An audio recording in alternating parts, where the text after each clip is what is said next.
Sebelum kita simak pembahasannya lebih lanjut, jika kalian suka dengan pembahasan ini, silahkan bantu perkembangan channel ini dengan menekan tombol subscribe dan loncengnya terlebih dahulu.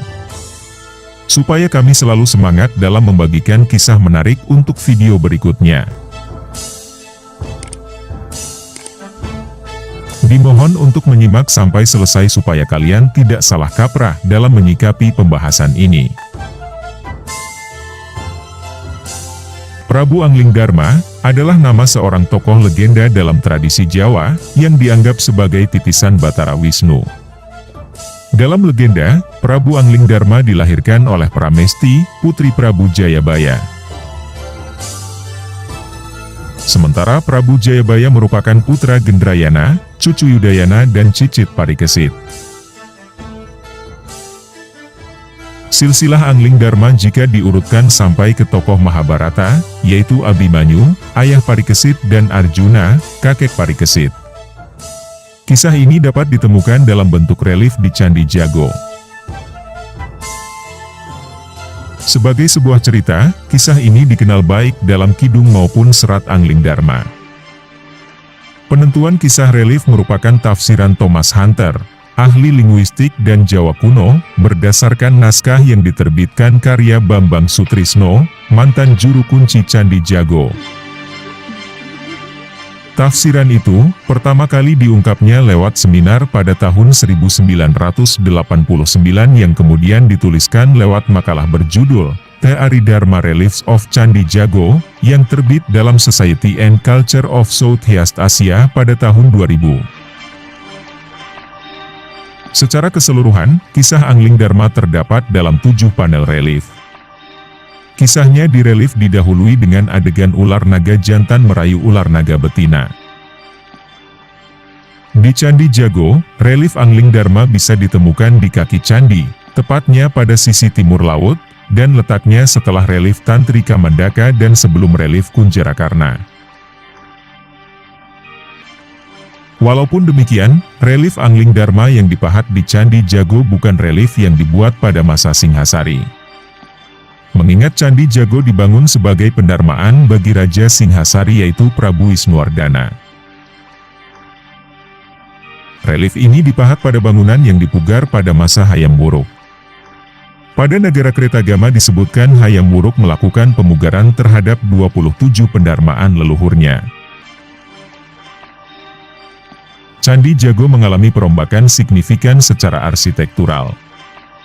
Namun banyak ahli yang meragukannya, diantaranya arkeolog Belanda, Nicolaas Johannes Krom. Bagi sebagian orang, legenda ini bukanlah cerita biasa. Beberapa daerah khususnya Jawa Tengah dan Jawa Timur, percaya tokoh itu pernah hidup di masa lalu. Diduga makam dan peninggalan Prabu Anglingdarma berada di Desa Baleadi, Sukolilo, Kabupaten Pati, Jawa Tengah. Letaknya di Desa Mlawat, Kecamatan Sukolilo. Nama Mlawat mirip Malawapati yaitu Kerajaan Anglingdarma. 2 km dari sana, di Desa Kedung Winong, Kecamatan Sukolilo, diyakini terdapat makam Patih Batik Madrim, tokoh yang juga ada di dalam kisah Anglingdarma. Di daerah Bojonegoro juga terdapat situs melawatan di Desa Wotangare, Kalatidu, yang dipercaya sebagai petilasan Anglingdarma. Anglingdarma bahkan sempat diwacanakan menjadi ikon kota Bojonegoro. Sampai-sampai tulisan di gapura perbatasan berbunyi, "Selamat datang di bumi Anglingdarma." Salah satu keistimewaan tokoh ini adalah kemampuannya untuk mengetahui bahasa segala jenis binatang dan juga disebut sebagai keturunan Arjuna, seorang tokoh utama dalam kisah Mahabharata. Kisah Anglingdarma adalah kisah legenda rakyat. Menurut Dwi Cahyono, arkeolog Universitas Negeri Malang, kisah ini muncul terlebih dahulu dalam tradisi lisan sebelum masa Majapahit. Anglingdarma diduga merupakan keturunan ketujuh dari Arjuna, seorang tokoh utama dalam kisah Mahabharata. Hal ini dapat dimaklumi karena menurut tradisi Jawa, kisah Mahabharata dianggap benar-benar terjadi di Pulau Jawa. Dikisahkan bahwa Arjuna berputra Abimanyu, Abimanyu berputra Parikesit, Parikesit berputra Yudayana, Yudayana berputra Gendrayana, kemudian Gendrayana berputra Prabu Jayabaya. Prabu Jayabaya memiliki putri bernama Pramesti, dan dari rahim Pramesti inilah lahir seorang putra bernama Prabu Anglingdarma. Kelahiran bayi titisan Wisnu tersebut bersamaan dengan wafatnya Prabu Jayabaya yang mencapai moksa. Tahta Mamenang kemudian diwarisi oleh Jaya Amijaya, saudara Pramesti. Setelah dewasa, Anglingdarma membawa ibunya pindah ke sebuah negeri yang dibangunnya, bernama Malawapati. Di sana dia memerintah dengan bergelar Prabu Anglingdarma, atau Prabu Aji Dharma. Anglingdarma sangat gemar berburu. Pada suatu hari dia menolong seorang gadis bernama Setyawati yang dikejar harimau. Setyawati lalu diantarkannya pulang ke rumah ayahnya, seorang pertapa bernama Resi Manik Sutra. Tidak hanya itu, Anglingdarma juga melamar Setyawati sebagai istrinya.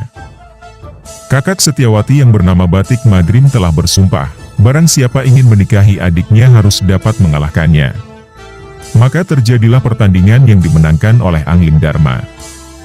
Sejak saat itu, Setyawati menjadi permaisuri Anglingdarma sedangkan Batik Madrim diangkat sebagai Mahapatih di kerajaan Malawapati.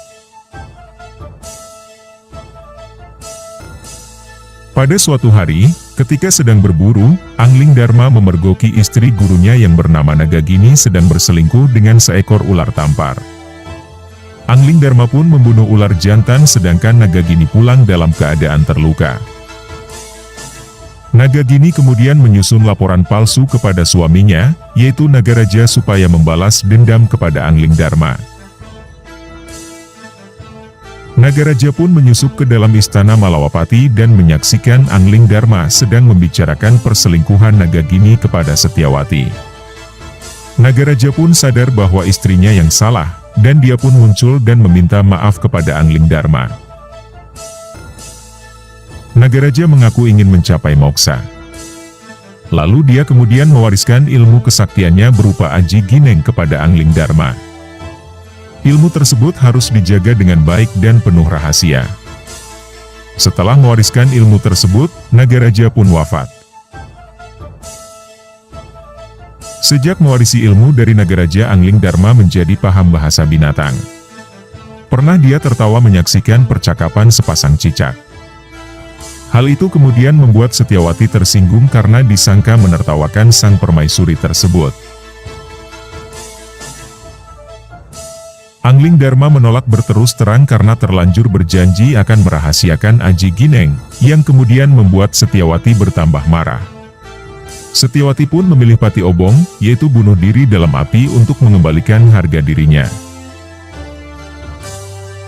Anglingdarma berjanji lebih baik menemani Setyawati mati, daripada harus membocorkan rahasia ilmunya.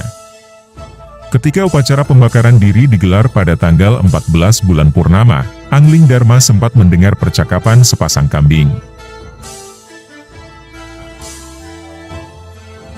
Dari percakapan itu Anglingdarma sadar kalau keputusannya menemani Setyawati mati adalah keputusan emosional yang justru merugikan rakyat banyak. Maka ketika Setyawati terjun ke dalam kobaran api, Anglingdarma tidak menyertainya. Perbuatan Anglingdarma yang mengingkari janji sehidup semati dengan Setyawati membuat dirinya harus menjalani hukuman buang, sampai batas waktu tertentu sebagai penebus dosa. Kerajaan Malawapati pun dititipkannya kepada Mahapatih Batik Madrim. Dalam perjalanannya, Anglingdarma bertemu 3 orang putri bernama Widata, Widati, dan Widaningsih. Ketiganya jatuh cinta kepada Anglingdarma dan menahannya untuk tidak pergi. Anglingdarma menurut sekaligus curiga karena ketiga putri tersebut yang suka pergi malam hari secara diam-diam. Anglingdarma menyamar sebagai burung gagak untuk menyelidiki kegiatan rahasia ketiga putri tersebut. Ternyata setiap malam ketiganya berpesta makan daging manusia. Anglingdarma pun berselisih dengan mereka mengenai hal itu. Akhirnya ketiga putri mengutuknya menjadi seekor belibis putih. Belibis putih tersebut terbang sampai ke wilayah kerajaan Bojanegara. Di sana dia dipelihara seorang pemuda desa bernama Jaka Geduk. Jaka Geduk adalah anak seorang Demang. Sementara itu di desa lain di kerajaan Bojanegara hidup sepasang suami istri bahagia bernama Bermana dan Bermani. Di dekat rumah mereka terdapat sebuah pohon nangka, dan di pohon ini tinggal jin yang jatuh cinta kepada Bermani. Suatu hari, ketika Bermana pergi mencari sarang tawon untuk istrinya, jin pohon nangka berubah wujud menjadi manusia persis seperti Bermana dan menemui Bermani. Bermani tidak menaruh curiga, menerima Bermana palsu sebagaimana menerima Bermana asli. Baru ketika Bermana asli pulang, terkejutlah mereka, karena suaminya menjadi kembar dua. Sedangkan Bermana asli kaget, kok ada orang persis seperti dirinya ada di rumah. Dua orang kembar ini tentu saja bertengkar hebat menyatakan dirinya yang Bermana asli, sedangkan istrinya jadi bingung untuk memilih mana yang suami asli. Kasus ini menggegerkan kerajaan Bojanegara. Tidak ada seorang pun yang sanggup memecahkan kasus ini, hingga akhirnya permasalahan dibawa ke hadapan Raja Dharmawangsa, namun sang raja juga angkat tangan tidak dapat memutuskan dengan bijak. Sang raja pun menyelenggarakan sayembara, barang siapa dapat memecahkan kasus ini, maka akan diangkat menjadi jaksa kerajaan. Berita sayembara sampai ke telinga Ki Demang dan Jaka Geduk. Atas saran Belibis Putih, Ki Demang mengikuti sayembara. Maka diadakanlah peradilan umum disaksikan oleh sang Raja Bojanegara dan rakyatnya. Ketika diminta mengaku siapa yang bermana palsu, tetap saja tidak ada yang mau mengaku. Ki Demang menyatakan dan memerintahkan bermana yang asli harus bisa masuk ke dalam kendi. Bagi yang tidak dapat masuk kendi berarti bermana palsu. Bermana asli lantas kebingungan karena kesulitan untuk masuk ke dalam kendi. Sedangkan bermana palsu yang sebenarnya adalah sosok jin yang begitu dengan mudah berubah menjadi asap dan masuk ke dalam kendi. Atas keberhasilannya itu, Ki Demang diangkat sebagai hakim negara, sedangkan Belibis Putih diminta sebagai peliharaan Ambarawati, yaitu putri dari Prabu Dharmawangsa.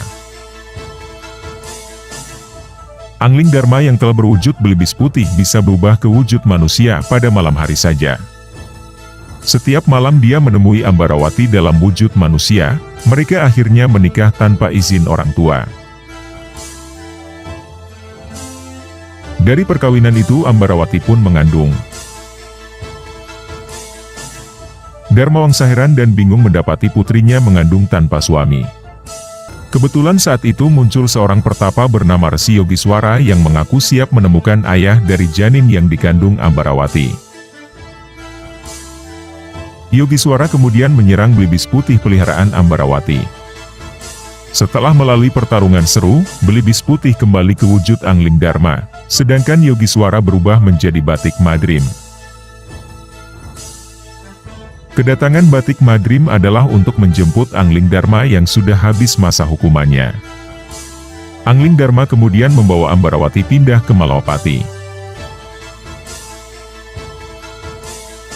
Dari perkawinan kedua itu lahir seorang putra bernama Anglingkusuma, yang setelah dewasa menggantikan kakeknya menjadi raja di kerajaan Bojanegara. Begitulah kisah singkat kali ini, namun dari sejarah tersebut belum bisa dikumpulkan bukti-bukti yang akurat. Apakah kisah Anglingdarma tersebut hanya mitos? Apa memang benar kisah nyata yang pernah ada di masa lampau?